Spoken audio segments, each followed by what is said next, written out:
മക്കളെ, LBSന്റെ 4th അലോട്ട്മെന്റിന്റെ notification വന്നിട്ടുണ്ട്.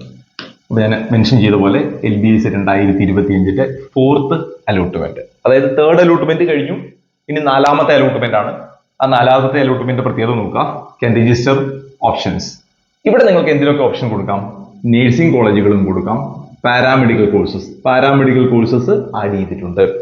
അപ്പോൾ അംഗീകാരം കിട്ടിയ പാരാമെഡിക്കൽ കോഴ്സുകളുടെയും കോളേജുകളുടെയും ലിസ്റ്റ് LBSന്റെ സൈറ്റിലുണ്ട്. അത് ഞാൻ ഗ്രൂപ്പിൽ ഷെയർ ചെയ്യാം. ഒരു PDF ആണ്. അപ്പോൾ പാരാമെഡിക്കൽ കോഴ്സസ് വന്നിട്ടുണ്ട്. അപ്പോൾ നേഴ്സിംഗ് കിട്ടിയ കുറെ കുട്ടികൾക്ക് പാരാമെഡിക്കലിലേക്ക് മാറിയാൽ കൊള്ളാമെന്നുണ്ട്. അപ്പോൾ അവർക്കൊക്കെ രജിസ്റ്റർ ചെയ്യാം.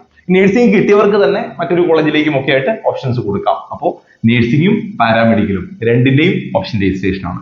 അപ്പൊ ഇത് നിങ്ങൾ 3rd റൗണ്ടിലോ മറ്റോ നിങ്ങൾക്ക് ഒരു സീറ്റ് കിട്ടി അപ്പോഴുണ്ടായിരുന്ന ഓപ്ഷൻസ് ഒന്നും ഇപ്പൊ ബാധകമല്ല. ഇപ്പൊ പുതിയതായി തന്നെ ഓപ്ഷൻ കൊടുക്കണം. അതായത് നിലവിൽ നിങ്ങൾക്ക് ഒരു ഹയർ ഓപ്ഷൻസും ഇല്ല എന്ന് കരുതുക. നിങ്ങൾ 10 ഓപ്ഷൻ കൊടുത്തിരുന്നു, അതിൽ 8ാമത്തേത് കിട്ടി, മേലെ കുറെ ഓപ്ഷൻസ് ഉണ്ട്, അതൊന്നും ഇപ്പൊ ബാധകമല്ല. നിലവിൽ പുതിയതായി ഓപ്ഷൻ കൊടുക്കാനാണ് അവർ ആവശ്യപ്പെട്ടിരിക്കുന്നത്. ഇനി പ്രത്യേകം ശ്രദ്ധിക്കുക, NOC നോട്ട് റിക്വയർഡ്. അതായത് ഇപ്പൊ നേഴ്സിംഗിന് പഠിച്ചുകൊണ്ടിരിക്കുന്ന ഒരു കുട്ടി പാരാമെഡിക്കൽ കിട്ടി എങ്കിൽ ആ കുട്ടിക്ക് NOC ഒന്നും വേണ്ട. NOC വാങ്ങി ഓപ്ഷൻ രജിസ്ട്രേഷൻ നടത്തേണ്ട കാര്യമൊന്നുമില്ല. അപ്പൊ NOCയുടെ ആവശ്യമില്ല എന്ന് പറഞ്ഞിട്ടുണ്ട്. നോർമൽ റൗണ്ട് പോലെയാണ് ഇത് നടത്തുന്നത്. അപ്പൊ NOCയുടെ ആവശ്യമില്ല. ഇതിന്റെ ഫെസിലിറ്റി എന്നുവരെയാണ് ഓഗസ്റ്റ് 26-ാം തീയതി വൈകിട്ട് 4 മണി വരെ നിങ്ങൾക്ക് ഓപ്ഷൻ രജിസ്റ്റർ ചെയ്യാം. ഓഗസ്റ്റ് 26 വൈകിട്ട് 4 മണി വരെ. ഇനി new colleges will add later. അതായത് പാരാമെഡിക്കൽ കോഴ്സസിലും മറ്റും ഇനി പുതിയ കോഴ്സോ അല്ലെങ്കിൽ പുതിയ കോളേജുകൾക്ക് അംഗീകാരം കിട്ടിയാൽ അത് പിന്നാലെ ആഡ് ചെയ്യും. ഈ ഡേറ്റിനുള്ളിൽ വന്നാൽ നിങ്ങൾക്ക് അതും ആഡ് ചെയ്യാം, ഇല്ലെങ്കിൽ വേറെ നോട്ടിഫിക്കേഷൻ വരും. അപ്പൊ അതും പിന്നീട് വരും. Then already allotted candidates can change course. Already ഇപ്പൊ നേഴ്സിംഗ് കിട്ടിയ കുട്ടിക്ക് പാരാമെഡിക്കലിലേക്ക് മാറണമെങ്കിൽ ഓപ്ഷൻസ് കൊടുത്താൽ മതി. കിട്ടിയാൽ മാറാം, കിട്ടിയില്ലെങ്കിൽ നേഴ്സിംഗിൽ തന്നെ തുടരാം. ഇനി നേഴ്സിംഗ് വെച്ചിരുന്ന ഒരു കുട്ടി പാരാമെഡിക്കലിൽ കിട്ടി എന്ന് വിചാരിക്കാം.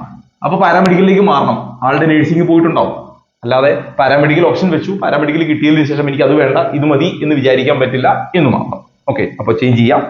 Then can register new option. ഞാൻ ഓൾറെഡി പറഞ്ഞു, പുതിയ ഓപ്ഷൻസ് കൊടുക്കണം. lbscenter.kerala.gov.in എന്നുള്ള സൈറ്റിലാണ് അത് ചെയ്യേണ്ടത്. അപ്പൊ പ്രോഗ്രാം നിങ്ങൾക്ക് ചെയ്യാം. ഇനി അലോട്ട്മെന്റ് കിട്ടിയാൽ ജോയിൻ ചെയ്യേണ്ടത് ഓഗസ്റ്റ് 30-ാം തീയതിയാണ്. ഇതിന്റെ നോട്ടിഫിക്കേഷൻ പിന്നാലെ വരും. ഇപ്പൊ പറഞ്ഞിരിക്കുന്ന ഡേറ്റ് ഓഗസ്റ്റ് 30 26-ാം തീയതി ഓപ്ഷൻ രജിസ്ട്രേഷൻ നിങ്ങൾക്ക് ചെയ്യാം.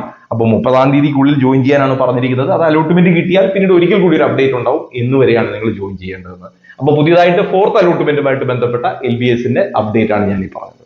ഇനി ഇതുമായിട്ട് ബന്ധപ്പെട്ട പുതിയ അപ്ഡേറ്റുകളും മറ്റും വരികയാണെങ്കിൽ ഞാൻ കമ്മ്യൂണിറ്റിയിൽ പോസ്റ്റ് ചെയ്യാം. കമ്മ്യൂണിറ്റിയുടെ ലിങ്ക് ഞാൻ കമന്റ് ബോക്സിൽ പിൻ ചെയ്തിട്ടുണ്ട്. എൻട്രൻസ് സംബന്ധമായ വാർത്തകളും അപ്ഡേഷനുകളും ഏറ്റവും വേഗം ആധികാരികമായി അറിയാൻ സബ്സ്ക്രൈബ് ചെയ്യുക, ബെൽ ഐക്കൺ അമർത്തുക. ഈ വീഡിയോ മറ്റു സുഹൃത്തുക്കളിലേക്കും ഷെയർ ചെയ്ത് നൽകുക.